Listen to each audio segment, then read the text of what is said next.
due to the mom brain issues we've been discussing, a million demands on you, a million different priorities, it can really be helpful to ask yourself, all right, what really matters to me? Let me figure out what really matters to me, and then let me make choices about what I'm doing every day consistent with what really matters to me. You're listening to Ilyse Dobrow DiMarco on Psychologists Off the Clock.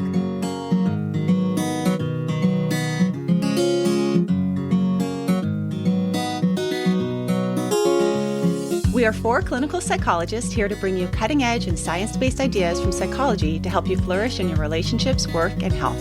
I'm Dr. Debbie Sorensen, practicing in Mile High, Denver, Colorado, and co-author of Act Daily Journal. I'm Dr. Diana Hill, co-author with Debbie on Act Daily Journal and practicing in Seaside, Santa Barbara, California.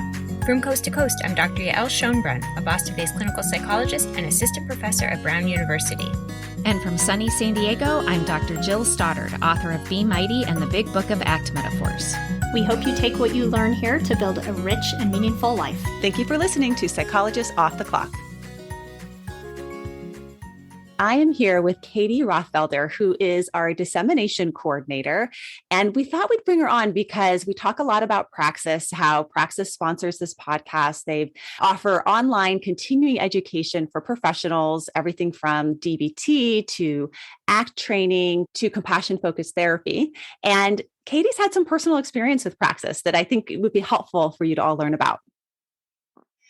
Yeah, Diana, I started out with Stephen Hayes' ACT Immersion program, and that was really my first chance to get, really into ACT. And then since then, I've had these kind of on-demand course opportunities. The one that really sticks out to me is Lou Lasfugato's Feedback Enhanced ACT course, which was this really beautiful mix of instruction for really difficult ACT concepts and then in-depth learning with practice. That grew my muscles as a brand new clinician so much.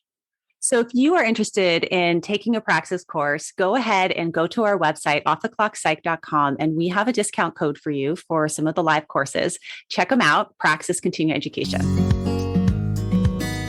I'm here with Debbie to talk about a new book called Mom Brain, Proven Strategies to Fight the Anxiety, Guilt, and Overwhelming Emotions of Motherhood and Relax into Your New Self. The author, Ilyse Dobrow DiMarco, is a repeat guest. We had her on for episode 86 when she was still writing the book, and I'm so excited that I had the chance to bring her back on. Yeah, she's great. It's so nice to have her back on. And I think one of the things I really value about her work is just the validation of how overwhelming it can be. I think just being a parent, especially if you're a new-ish parent, there's just a lot of pieces to it and it's quite taxing and you're sleep deprived. But then also when you're trying to juggle parenting with all the other demands of life and just how, it's wonderful, but it's also definitely has its stressors and can feel a bit overwhelming at times. Just a bit. Just a bit. Well, and I was kind of thinking to myself as I was listening, she talks about when you get mom brain and it just almost feels like you're not quite as sharp as you used to be. And it reminded me of a memory when I was working as a parent of young children, and I was working on an interdisciplinary medical team, and we had a speech pathologist come in to a group I was leading, and the people in the group, a lot of them had a cognitive impairment of some kind, a brain injury or something like that. And so the speech pathologist was giving all these compensatory strategies for, when you have memory problems or you're feeling overwhelmed.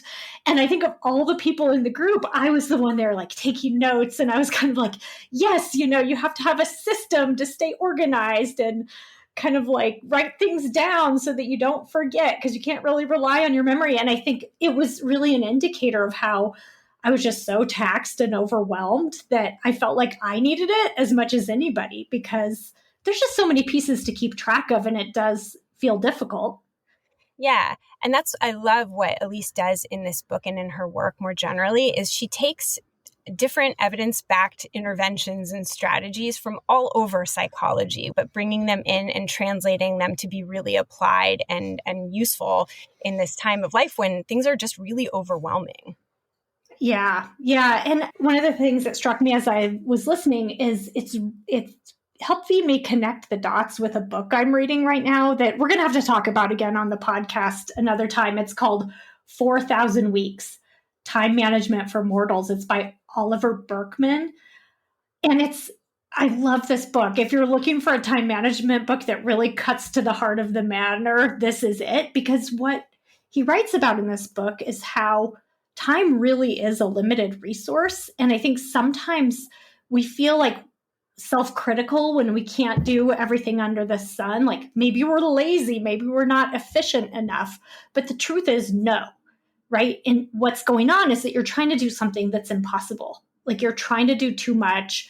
It's not a shortcoming of yours. It's that it literally can't be done.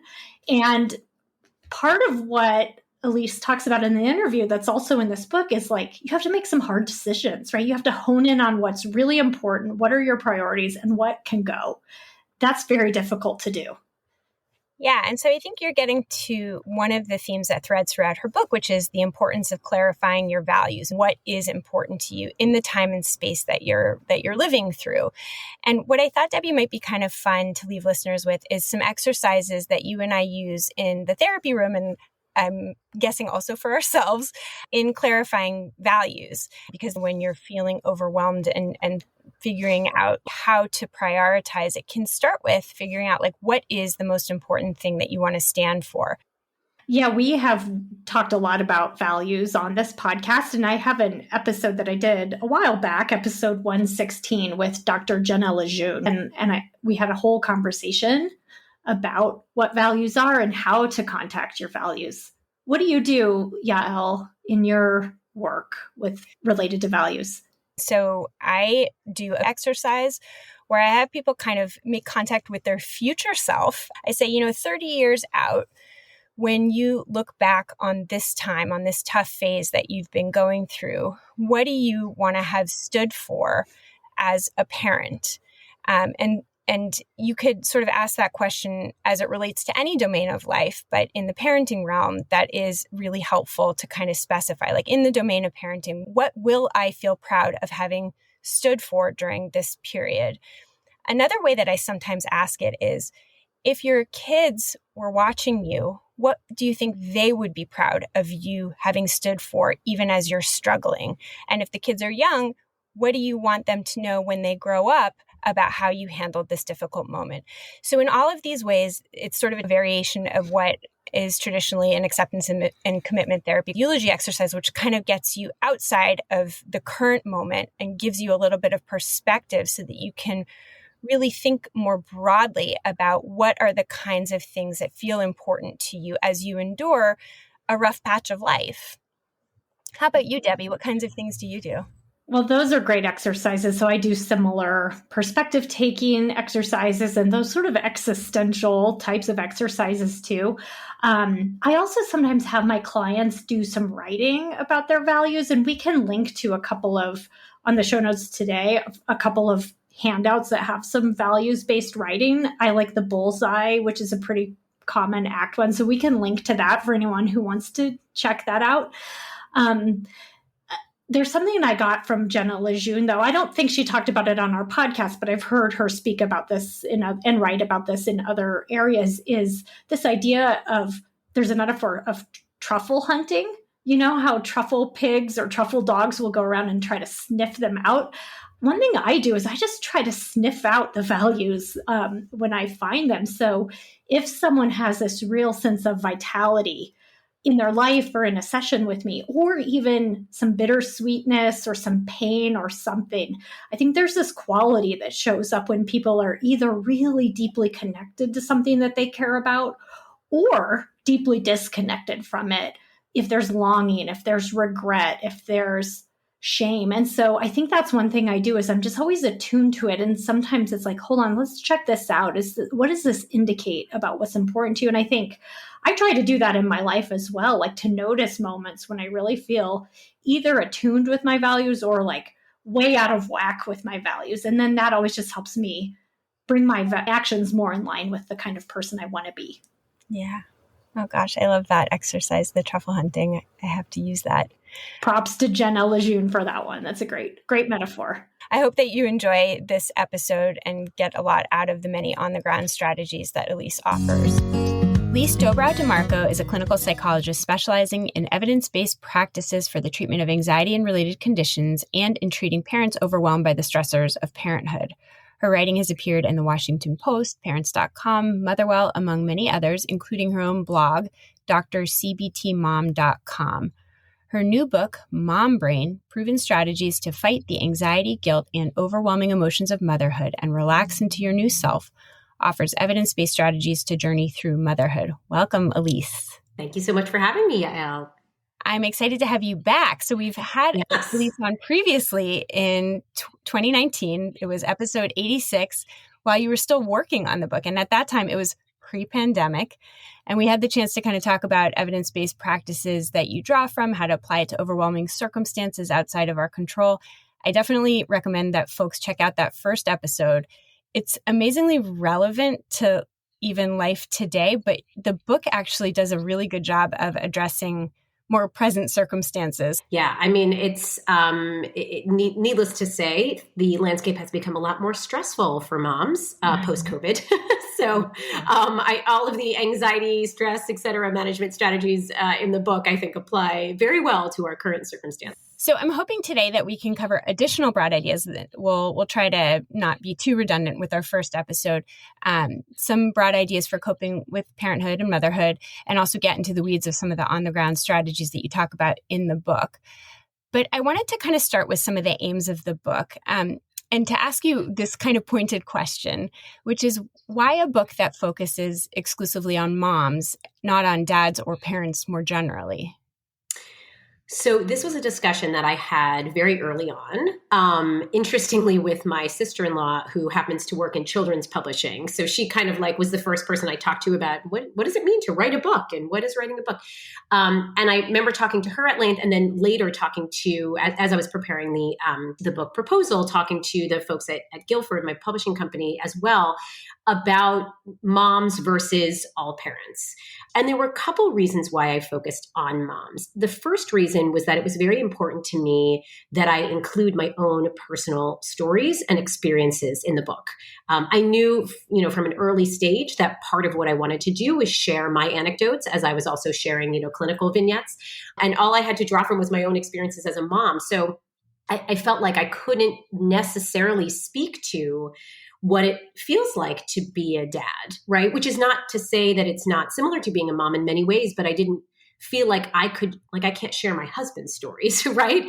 So that was part of it.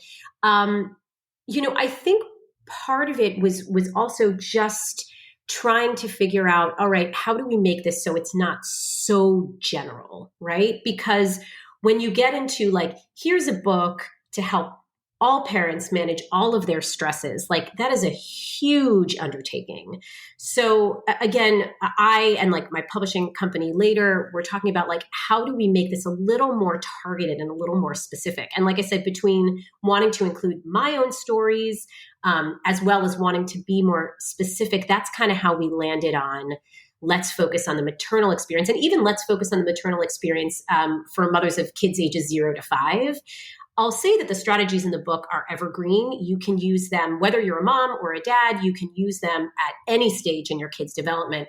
But we focused it ages 0 to 5, like again, in part because otherwise it would become just an enormous undertaking and a lot to cover. So anyway, so hopefully that answers your question. That is why I made that call. But it was something that we discussed a lot and went back and forth on. Yeah, it's nice to pick up a book that is really targeting your specific experience, and because, it's much more likely that the advice offered in it will be fitting. I will also say that as I was reading your book, I had the thought that moms and dads and really any kind of parent can read this and find benefit, if only understanding better, right? If you're not a mom, the experience of being a mom and some of the pressures that traditionally moms do experience. And I also think that you offer, even though you're focused specifically on moms, you offer a real diversity of kinds of moms. I would like to point out that I've never read a book that had a case example with a character by the name of Yael. And I was very excited about it.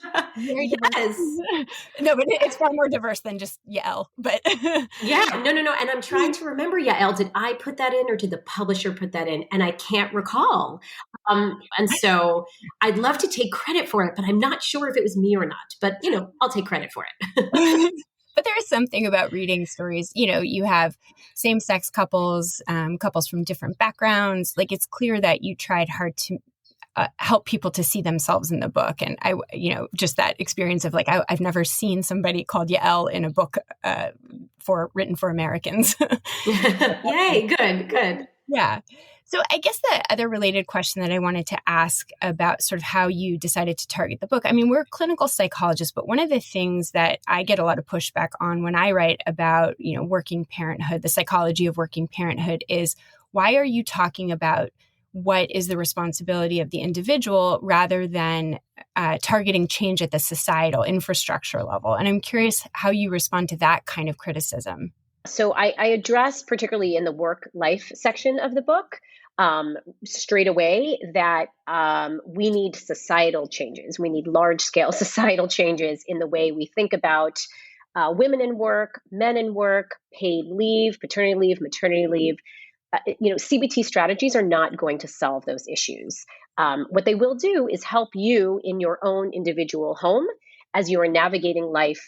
That continues to occur under these suboptimal circumstances for working women. And so I don't make any claims that I'm going to solve this issue for everyone. It's just about, there's a lot of stuff that needs to be fixed at the macro level. Here at the micro level in your own home, here are some things you can do to navigate these issues. But it's a huge problem. And of course, COVID, underscored the discrepancies for women and men in the workforce, right? So we have a lot of work to do. Yeah, I think that that's a really important admission that like psychological practices aren't the end all be all. And even clinical psychologists, we don't believe that. It's more that there are some things that you can do from the inside out level. And that's where clinical psychology is really helpful. And we also need that outside in, that top down change to help support people, right? It isn't enough for us to be mindful or to think more effectively or to, engage in better coping strategies. We also need society to change and to make progress in order for things to be easier and more tolerable for parents. Absolutely. No question. So let's talk about your title.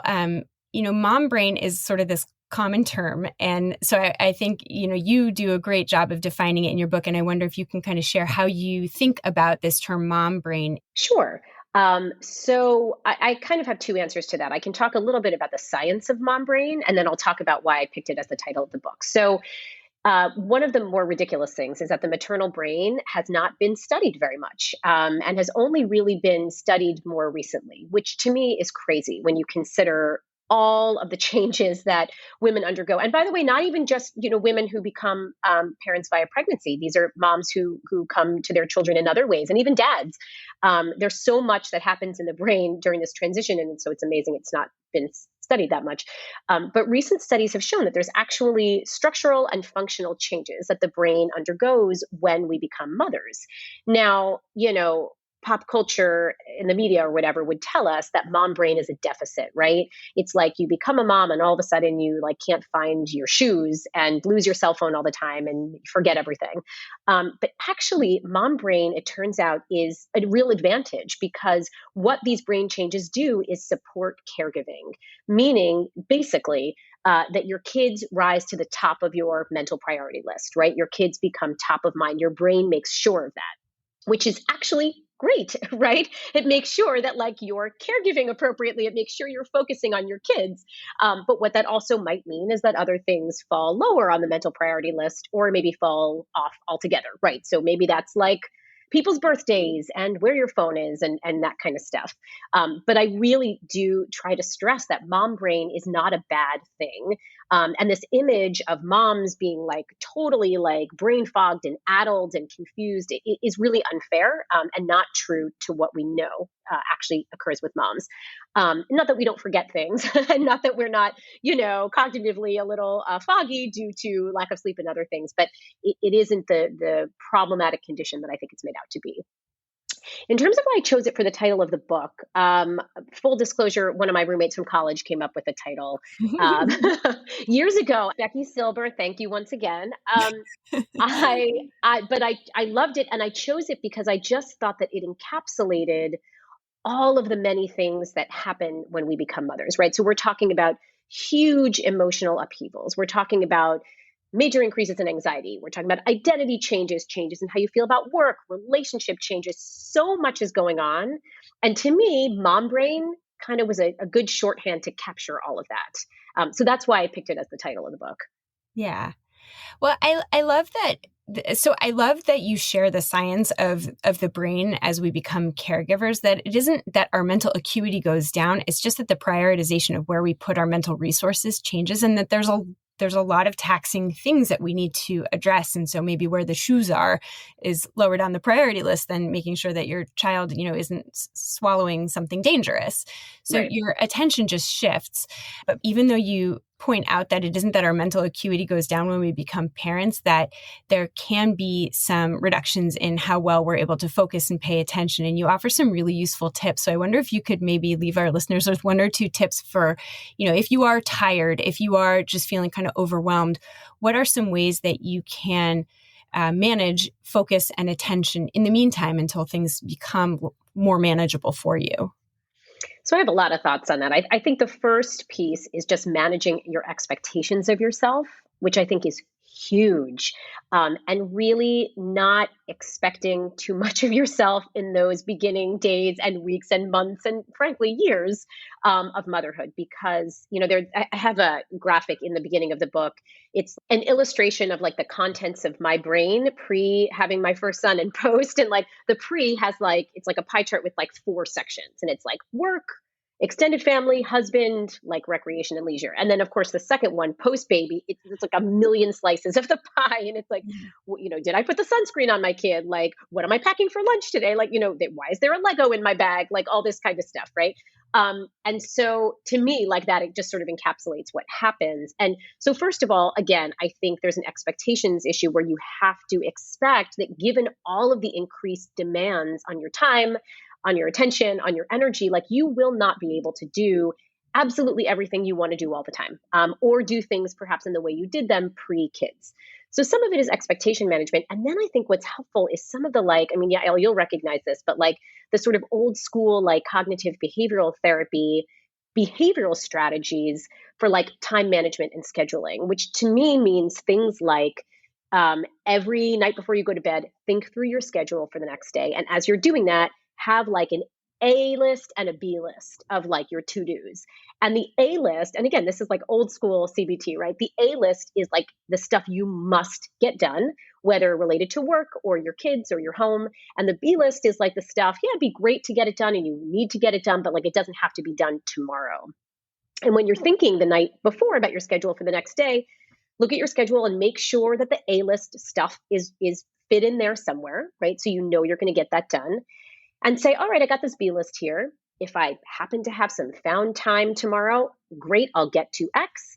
But otherwise, it stays on the B list until it needs to be moved to the A list or until I can get to it this weekend or whatever. And the reason I really like that, again, is because I think you're automatically, when you're doing that, you're setting your expectations ahead of time. Like this is realistically, given my day, given my kids, given my work, et cetera, and so forth, realistically, like this is all I'm going to get to tomorrow. So let me own that and like leave the rest of the stuff on the B list. So I think that is something that I encourage moms to do all the time. And I do with myself. And then, as far as the other stuff, I mean, I even have like stuff in the book about just like, the stuff we tell people who struggle with memory for whatever reason, right? Things like find a central place to put your phone, and know that's where you always put your phone. I mean, so even like kind of memory aid stuff like that, that again, you would use for anybody who's having memory issues of whatever kind, can be helpful. when you're, mentally overtaxed in the way that, that moms are. Yeah. Well, I just love that you pull in some of those well-evidenced behavioral strategies to manage some of the overwhelm, because they are really useful, right? They're useful, if you have ADD, they're also useful if you're a mom who's functioning on like 2 hours of sleep. So yeah, putting those into practice and just knowing that, there are those strategies to rely on when your brain can't do it all because it's otherwise taxed. I want to sort of use this as a little bit of a segue to talking about values. Values are a running theme throughout your book. You guide readers in how to clarify their values, but then also in how to work with them over time as things evolve. So I was hoping to sort of ask you like a little bit of a broad question of talking about how values change when we become parents and how you help people to clarify them. And then also, how do they change from when our kids are very small to older, and how can parents be aware enough to continue to clarify them over time? Okay. So the first question was values, generally speaking, how do we help moms articulate them? Okay. Yes. So as you know, Elle, like this comes from acceptance and commitment therapy. And, I started doing a lot of values work as I started working with a lot of moms, because it became very clear that due to the mom brain issues we've been discussing, a million demands on you, a million different priorities, it can really be helpful to ask yourself, all right, what really matters to me? Let me figure out what really matters to me, and then let me make choices about what I'm doing every day consistent with what really matters to me.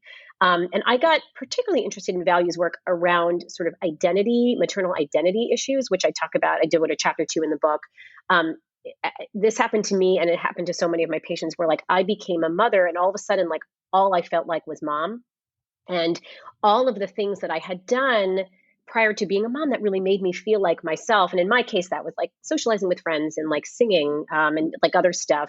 All of a sudden I wasn't doing, and I like lost sight of who I was, right? And the things that mattered to me. And so based on that experience and hearing about patients with similar experiences, right, I thought, okay, well, what if we really think about what our values are, and then use these values to set very specific goals to make sure that we are doing things that help us to feel like ourselves and help us to honor what's important to us, right? And so what I ended up doing with the book is creating this values worksheet, right, where moms can go through and articulate their values in a number of different domains. So it's like parenting and work and recreation and leisure and like a whole bunch of things. And then I kind of instruct moms on how to use those values to create very specific goals.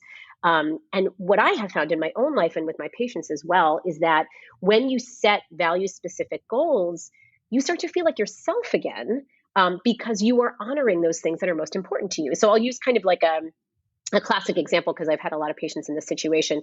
I have worked and do work with a lot of women who, like, previous to babies, were very like athletic and into working out and stuff. And then of course had babies and were like, I can barely get out of my bed. Like, how am I supposed to do this? And so, I talk to these moms about, okay, like obviously you value exercise. You may not be able to exercise in the way that you did before. You can't spontaneously go out for a run now. You can't spend several hours at the gym, right? But let's talk about, because you value exercise, let's make a specific plan for how you will be able to exercise in a given week. And so we get really granular about it. Like, okay, so on Wednesdays when your kid is napping, can you get on the Peloton app for 20 minutes? And as I talked about making schedules for the night before, like I will tell moms, like, put these sort of values-based planned activities in your schedule for the next day so that you're making sure to do them, right? And so this is how somebody who really wants to work out finds that they can make a little time and space for working out. It just requires thinking creatively and planning ahead.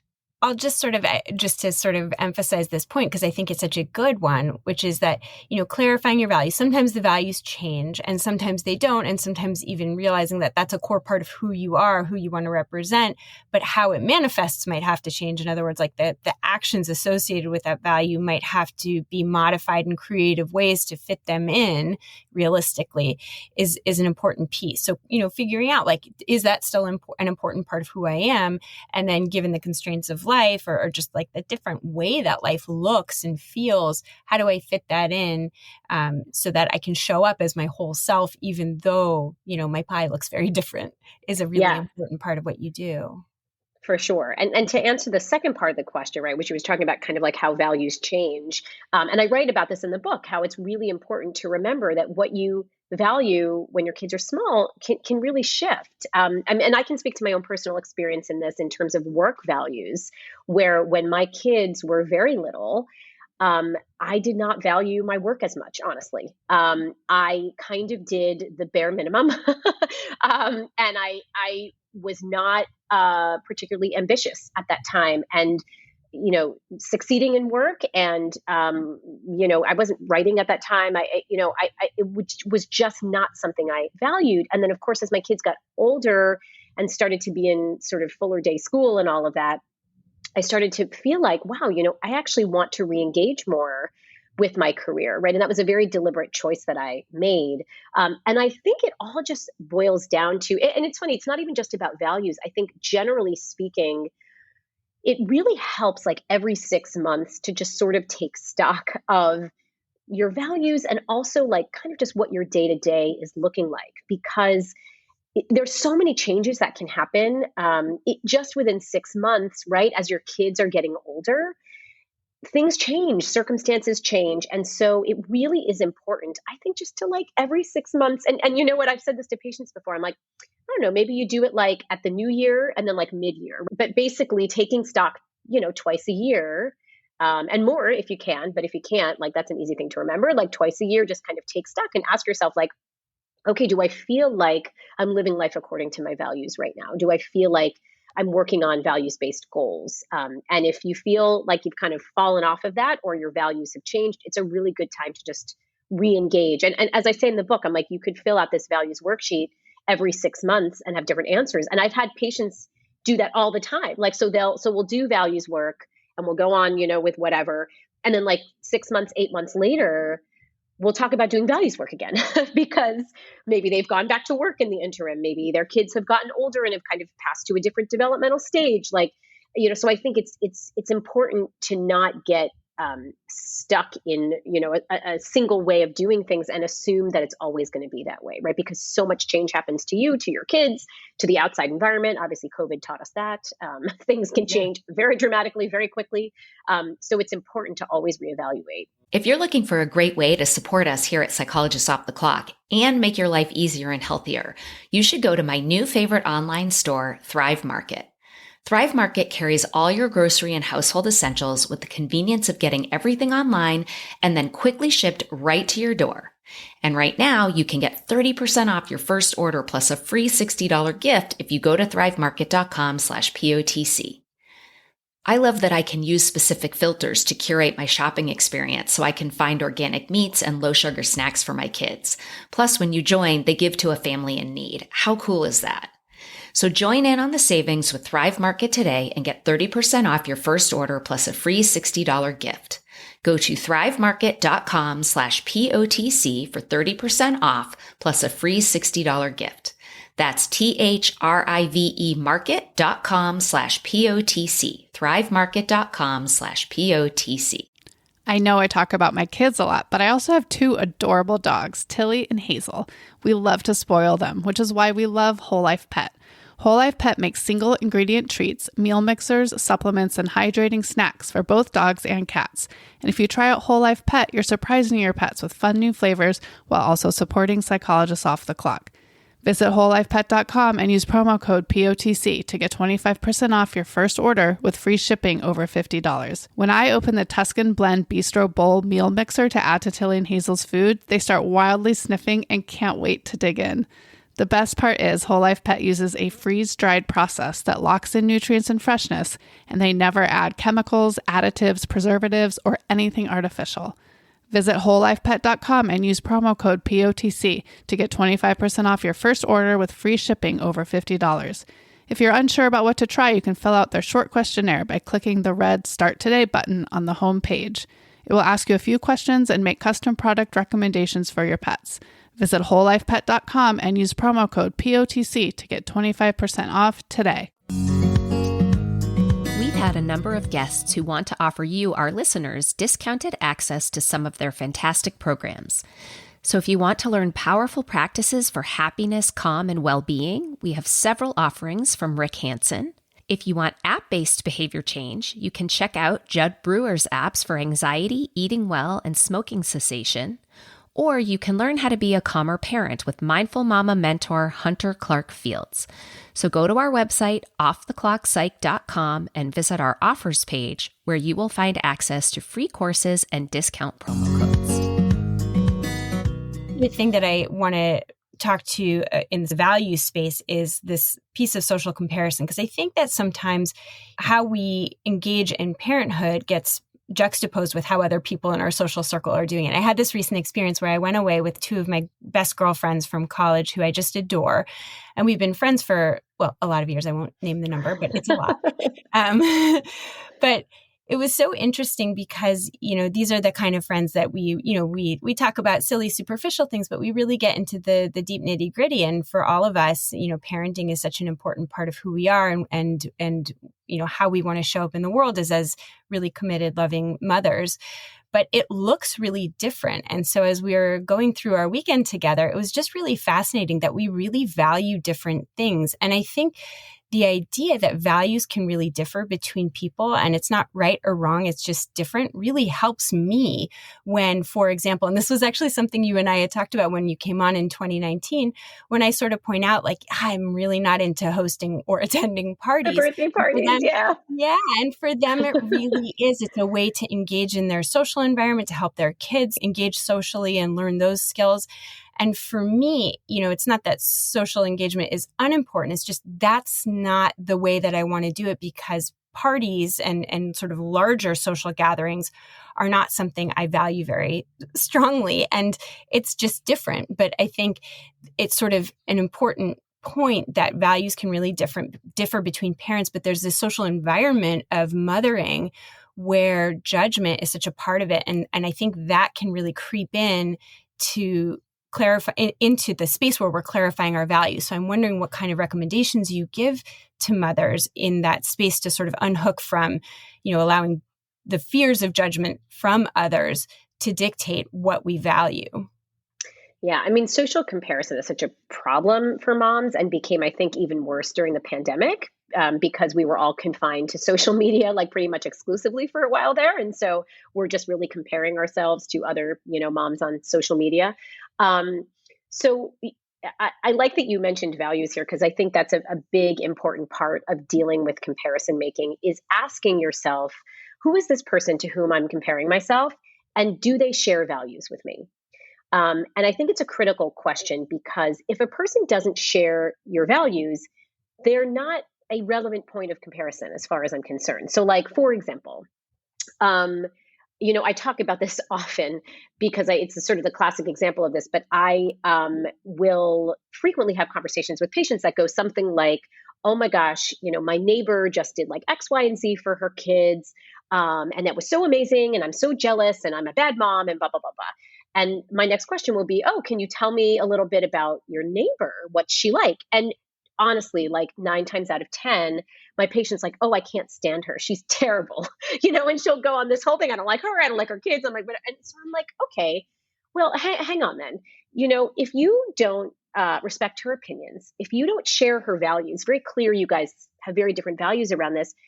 How is she an appropriate target for comparison for you? Right? If you don't value her opinions, like, I use the analogy of like, it's like finding a doctor and looking at that doctor's credentials and thinking that doctor is a quack, but then following that doctor's medical advice anyway. Like, to me, it's akin to that, where if someone doesn't share your values and doesn't seem to come from a similar space, than you do, they're not an effective point of comparison. And what I always urge moms to do is like, try to find, and we might have talked about this 2 years ago when we spoke, but like try to find moms who are fair comparison targets, meaning kind of share your values, people whose advice you really respect, all the better if they're people who have kids who are slightly older than your kids, because then they've just gone through what you're about to go through, right? And they can really give you, all the info that you need. But I really try to encourage moms as an antidote to all of the comparing that's happening with celebrity moms or momfluencers, as they're calling them now, right? And like random friends on Facebook you haven't seen since 8th grade. Like, as an antidote to that, really consider choosing a couple of moms to actively compare yourself with and to solicit advice from. And I think that's really the way to go. And again, I devote a whole chapter in the book to comparison making because it's such a huge issue. And like I said, even more so now, I think. Yeah, absolutely.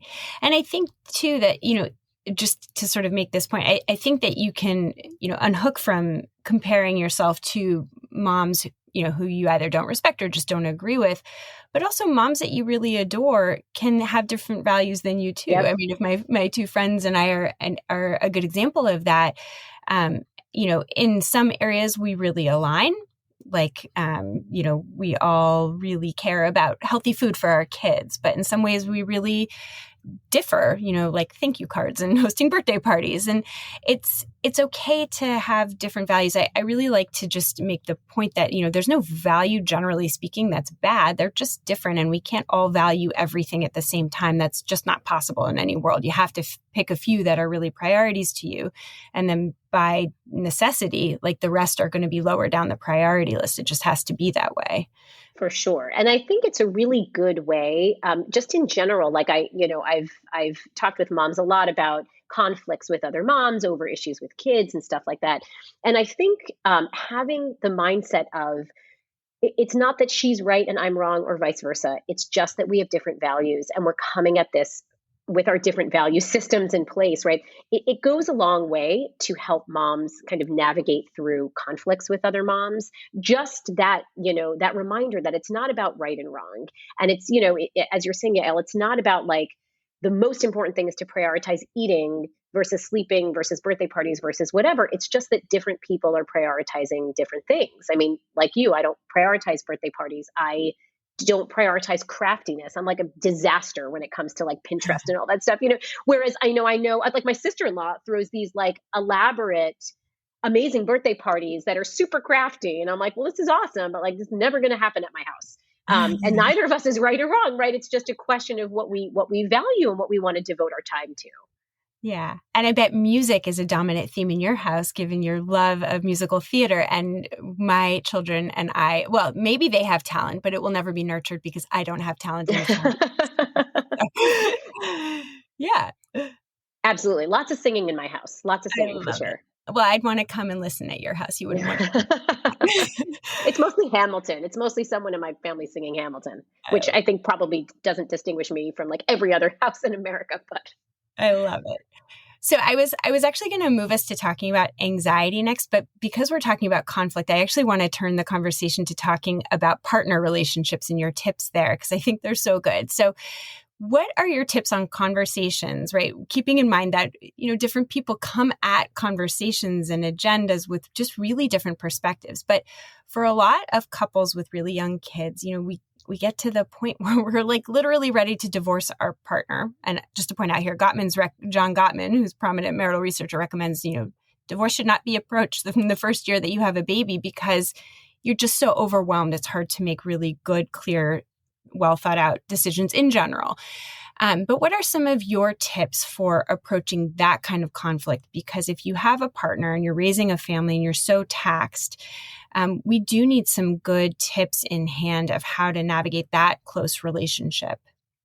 Yeah, the partner stuff is tough, right? Because, I share a vignette in the book where I talk about a baby as the bombs dropped on our marriage, right? This particular couple in the vignette. But I think that's true for all of us to some extent, right? It changes the dynamic in a really fundamental way. So I'll share a couple of the tips and then I have a chapter on it too, like kind of chock full of them. Yeah. The first thing that I always emphasize is like the need for FaceTime. I don't mean FaceTime on like an iPhone. I mean like actual FaceTime. Right. Where like IRL members totally of the couple devote some time, and depending on your circumstances, it could be once a week, it could be twice a week, it could be 3 times a week, but have protected time where they are planning to sit down and just talk to each other. And this sounds really simple, but it is not, because when you have a small child and you are like 2 ships passing in the night, right? And communication often gets lost. And you don't have the opportunity to sit down and talk things through, a consequence of which is that, something happens and no one has time to talk about it. And then it kind of blows up and becomes a much bigger thing than it actually is, and so on and so forth. I think just getting some FaceTime with your partner when the kid is not around can really, really help things. And the FaceTime, as I say in the book, can be lots of different things. Like it can be talking through an issue. It can be like logistics of who is taking the kid where at what time. It can be like a recap of the reality show you binged the other night. Like it doesn't have to be a heady conversation. Sometimes it is, but it doesn't have to be. So to me, that's like the first thing. Like you got to build in that FaceTime. Find time for it, protect that time, and always use it. John Gottman, actually, you mentioned him, talks about having a quote unquote State of the Union, which I've always thought that name is funny, right? And that's basically the idea that you're like coming together for this State of the Union on a regular basis. So that's one thing. Another thing I talk about a lot in not only the couples chapter, but also in the chapter about friends and about extended family is using a strategy from dialectical behavior therapy, or DBT, which is an offshoot of CBT, called Dear Man.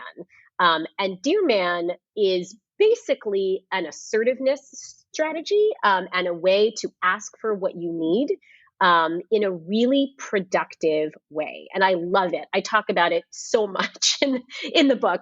And I won't go through, it's an acronym. I won't go through the whole acronym, but I'll call out a couple of parts of it that I think are really critical. One part of it, I should say a precondition of Dear Man is that if you are really, really agitated or really upset or feeling really emotional, or what we say in DBT, in emotion mind, that is not the time to go Dear Man your partner. That is the time to say to your partner, hey, I need to cool down. Let's, meet about this later. Let's talk about this tonight. Let's talk about this at our FaceTime, whatever it is, right? So first of all, do not Dear Man when you are really worked up or in emotion mind, as they say in DBT. So you got to throw that out there. And partly what can be helpful with Dear Man is actually planning ahead of time how you want to make your Dear Man appeal, right? So you need to give yourself some time and space to do that. But what I'll call out as specific things in Dear Man that I think are really useful. The first thing is the E in Dear Man, which is basically to express how you are feeling about the situation. And what I'll talk about when I'm talking about that, I'm talking about validation and the idea of really just trying to articulate where you are coming from your own specific end of things. So one of the things that is often a problem when couples fight, right, is finger pointing. You're doing this, you're doing that, you, right? And all that does is inspire defensiveness in the other person. I didn't do that, you did this, right? And then people get stuck. Instead, if you really put things in terms of yourself and the way you are feeling, the person can't argue with that, right? So if you say, I think that one of the examples I use in the book is like a mother-in-law example, right? Like, I feel really frustrated when your mom shows up at the house unannounced and I have to kind of make dinner for her and like put the red carpet out for her, as opposed to being like, why do you always let your mom come whenever she wants? Right?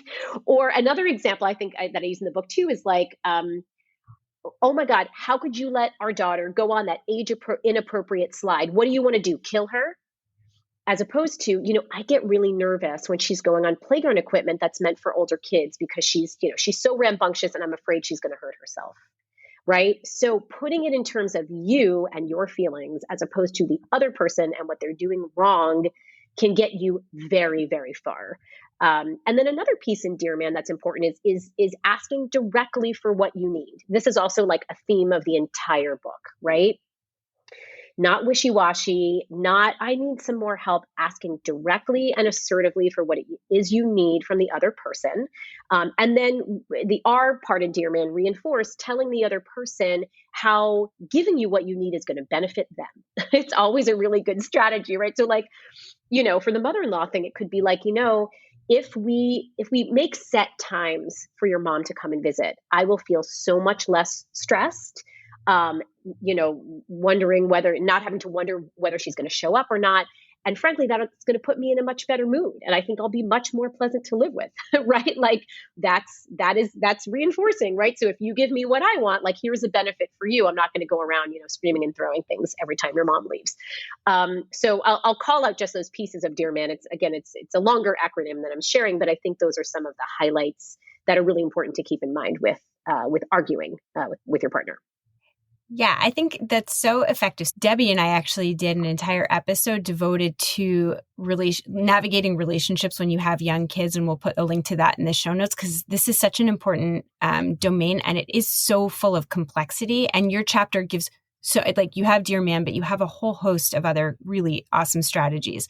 But one question that I wanted to put to you is, how do you respond when a client of yours says, but what about when your partner really is a jerk or putting your kids in danger? And I think that slide example is a really good one because I think the impulse is, no, but I don't need to like couch it carefully and, make sure that I'm not hurting my partner's feelings or not putting them on the defense when there's something really on the line.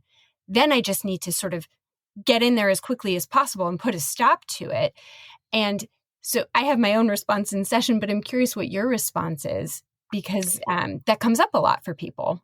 Yeah. I mean, my response is if it's a question of danger, an imminent danger or threat to kid, address it now. Like there is no question about that, right?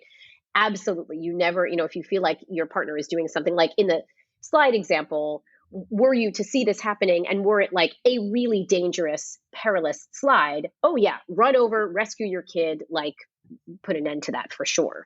So I think, I think this is going to sound funny. But I think you don't want to be screaming at your partner for everything all the time, because then your message gets lost. If, on the other hand, you reserve the screaming for those times when bad things are going on and you really need to address them quickly, your partner will be far more likely to hear you than if you're screaming about all stuff in that way. And what I'll tell you, Yael, I don't know if you have this experience, but I've had the experience with a lot of moms I've worked with where like every issue with their partner becomes a screaming issue. Every issue.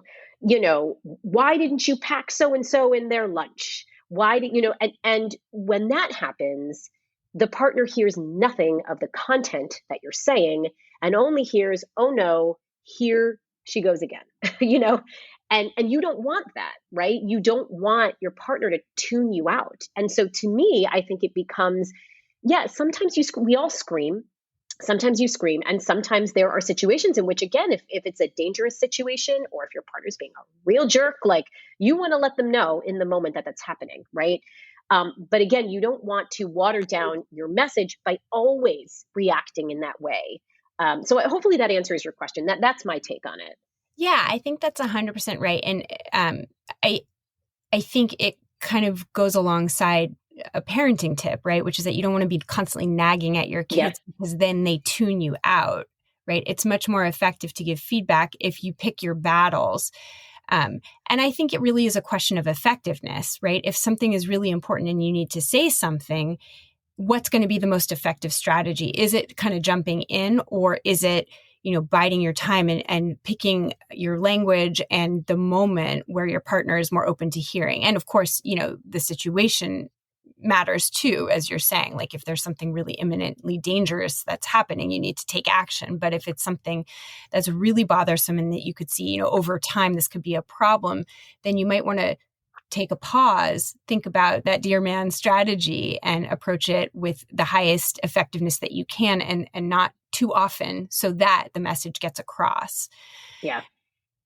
This kind of gets to the other conversation about anxiety, which is kind of big stuff versus small stuff worries, and how to distinguish between the two of them. So you make this distinction in your book, and I wonder if you can talk about like what is small stuff versus big stuff, and then how can people tell the difference? Yeah.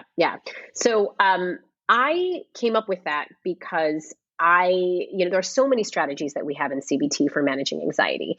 And some of them work better in certain circumstances versus others. And one of the things that I started to see in my clinical work is that there were different kinds of worries that my patients were experiencing. So the big stuff is like national, international threats and worries, right? So we're talking about COVID, although COVID is a funny mix of a big stuff and a small stuff worry, which I can talk about in a minute if you'd like. But we're talking about things like, pandemics and cataclysmic weather events and school violence, political upheaval. These things are big stuff worries. Small stuff worries are not small in significance, meaning they're absolutely, can be as difficult to manage as the big stuff, but they're worries that revolve around our day-to-day life, right? Will my kid ever sleep through the night? Will my kid ever eat this solid food? What if my kid doesn't get into the daycare I want? That kind of stuff. What if this mom at drop off doesn't like me? That kind of stuff. Like those are small stuff worries. And again, not small in significance, just small in that they relate more to like our personal world. So there's a distinction there. And then there's also a distinction of whether or not these worries have evidence to support them, which you alluded to earlier, right?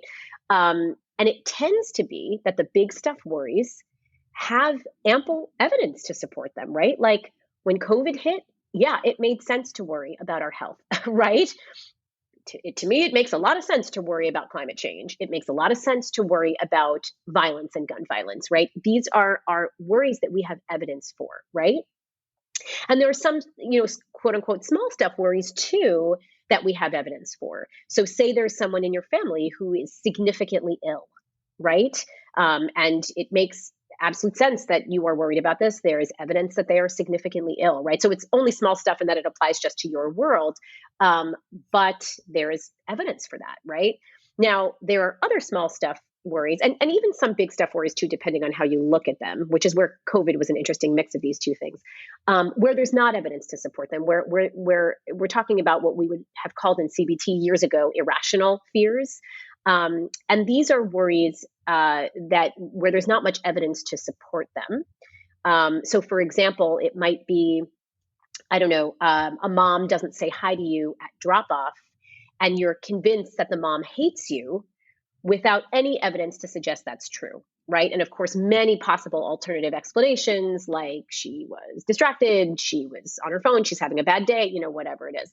And there's a lot of worries that people have too that just don't have evidence to support them. And so depending on the kind of worry, you want to sort of tailor your anxiety management strategy. So for worries that don't have much evidence to support them, you want to use what we call cognitive restructuring, which is basically taking a look at our worry and stepping back and asking ourselves, what is the evidence to suggest that what I'm worried about is going to come to pass? And what is the evidence that it's not? And a kind of related tactic, which is to ask yourself, all right, what's the worst case scenario? And what would I do to manage it? I love that question for small stuff worries.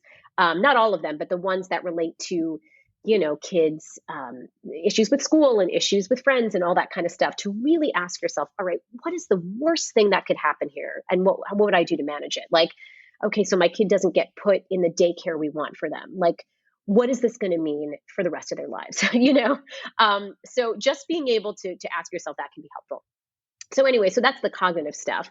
And then also for some of the worries that don't have a tremendous amount of evidence, we use a lot of behavioral strategies. And I talk a lot about exposure therapy in the book, which basically boils down to when you are avoidant of something and anxious about something that is not clearly a threat, working to expose yourself to that thing. Right now, the funny thing about COVID, and Yael and I were talking before we started recording about this, is that I have a whole chapter on managing fears about illness and injury and threats. And pre-COVID, I talked about exposure, and I said, I talked about an exposure that I've done often with moms who were afraid of germs and their kids getting sick, which was like, go to the pediatrician's room and touch everything in the waiting room and touch all the pens and all the toys. COVID hit, and I was like, nope, can't do that anymore. So I was very fortunate that I was able to revise that part of the book in the wake of COVID, where like it turned out that actually doing some of the exposures now might be dangerous. And so I had to modify my thoughts on that a little bit. But basically with exposures, right, it's putting yourself in situations to show yourself that you can manage the anxiety around those situations, right? Whether they be a situation in which like illness transmission is not very likely, getting yourself back out socializing in a safe way again with COVID. I mean, there's a million things you can do exposure for. And then with the bigger stuff worries, I think mindfulness and acceptance strategies are really what you need to lean on, right? Which is just being compassionate toward yourself for what you're feeling, recognizing that the anxiety makes sense and is reasonable. And then trying to think through, okay, well, in some small way, is there something I can do to help myself with this? That's not going to solve this anxiety. That's not going to solve this problem, but can maybe at least make me feel empowered and activated, which can just really help with anxiety in general. So that's a lot of what I talk to patients about in the beginning with COVID, right? Yeah. Because goodness, I mean, there was a lot we could not do and a lot of anxiety, which was totally reasonable, and a lot of stuff to accept. But then in some small ways, like I can actually speak to a personal experience where, like, down the street from my house is a church where they started collecting food.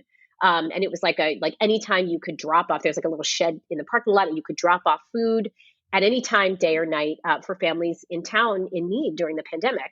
And my sons and I just started walking food over there like once or twice a week. It's small, like a couple of cans of things or whatever.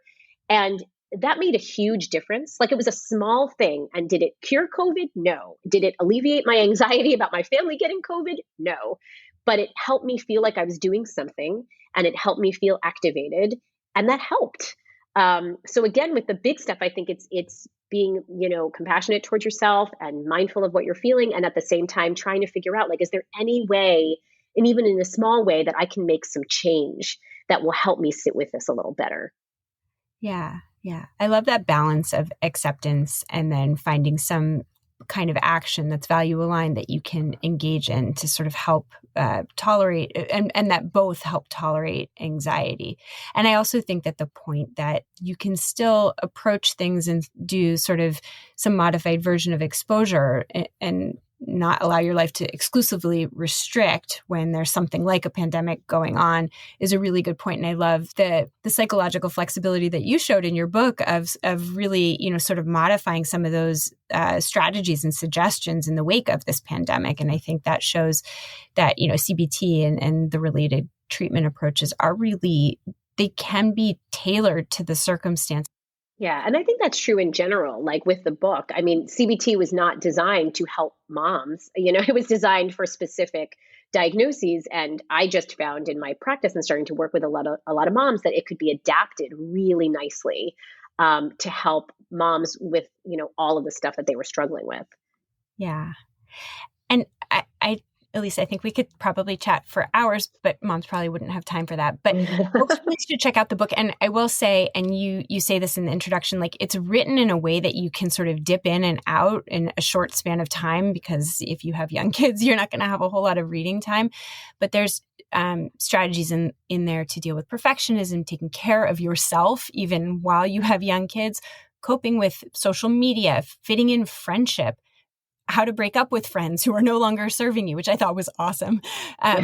Surviving and maybe even being creative about having fun on vacations and holidays when you have young kids, and so much more. So I just want to make a huge pitch for the book. Ilyse's writing is personal, so relatable, dripping with empathy, and is also so damn funny and science-based, which is my favorite combination of attributes. So I definitely recommend getting it for yourself and for your mom friends, because it's a book that really is a powerful set of tools to have when you are a mom with young kids. And we'll, in the show notes, link to your blog, drcbtmom.com, which you can link out to Ilyse's other writing. And then you can find her book through our website or through hers.